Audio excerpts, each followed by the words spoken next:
नमस्कार दोस्तों, स्वागत है आपका शापित कथाएं में। दोस्तों, एक बार फिर मैं आप सबके बीच हाजिर हूँ एक नई भूतिया कहानी लेकर।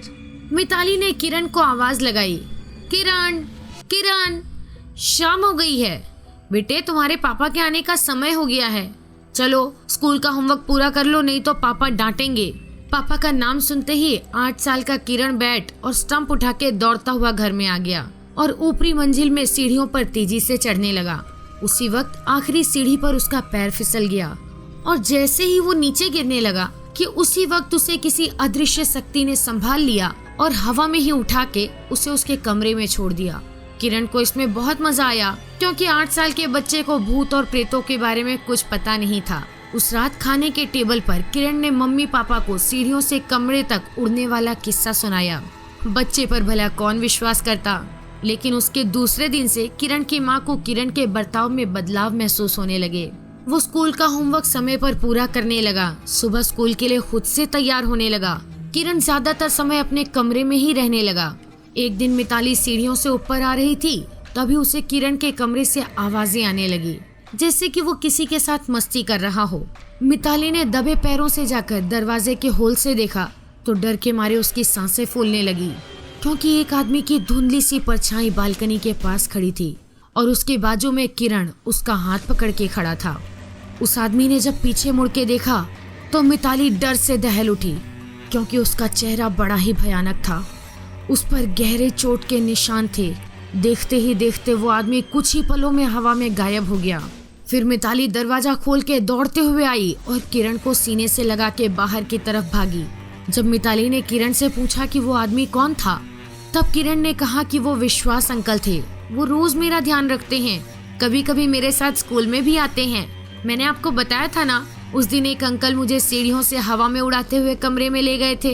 ये वही हैं। विश्वास, ये नाम मिताली को कहीं देखा देखा सा लग रहा था, पर उसे याद नहीं आ रहा था। पर इन सब से उसे डर भी लग रहा था। पर तसल्ली इस बात की थी कि उस आत्मा ने किरण को अब तक कोई नुकसान नहीं पहुंचाया था। उस दिन स्कूल में कोई फंक्शन होने की वजह से स्कूल 11 बजे था। मिताली ने किरण को स्कूल बस में बिठा दिया और वापस घर लौटी।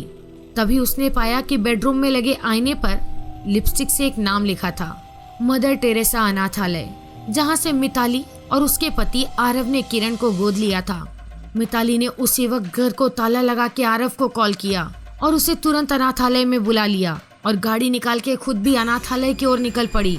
दोनों वहां पर एक साथ पहुंचे और जाकर वहां के संचालक से मिलकर किरण के भूतकाल के विषय में जानकारी की मांग की, पर संचालक महोदय कुछ भी बताने के लिए तैयार न थे। तब मिताली ने उन्हें सब हकीकत और वो नाम बताया। वो सुनकर संचालक महोदय सच्चाई बताने के लिए राजी हो गए। वो बोले कि विश्वास त्यागी ये किरण के पिता का नाम है। किरण को जन्म देते वक्त उसकी माँ गुजर गई थी। उसके बाद उसके पिता ने ही उसे पाला, पर बदकिस्मती से एक कार एक्सीडेंट में उनकी भी मौत हो गई।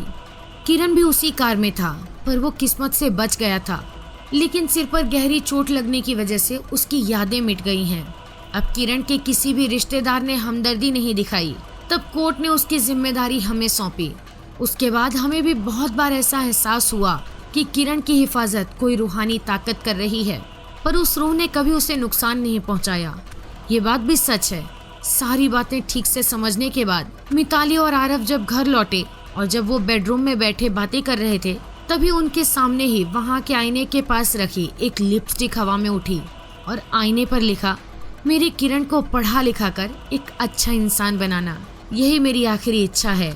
उसके बाद खिड़की के पास एक धुंधली सी आकृति दिखाई दी और एक आवाज सुनाई दी, मैं हमेशा किरण के आसपास रहूंगा। इस आवाज के साथ वो आकृति अदृश्य हो गई।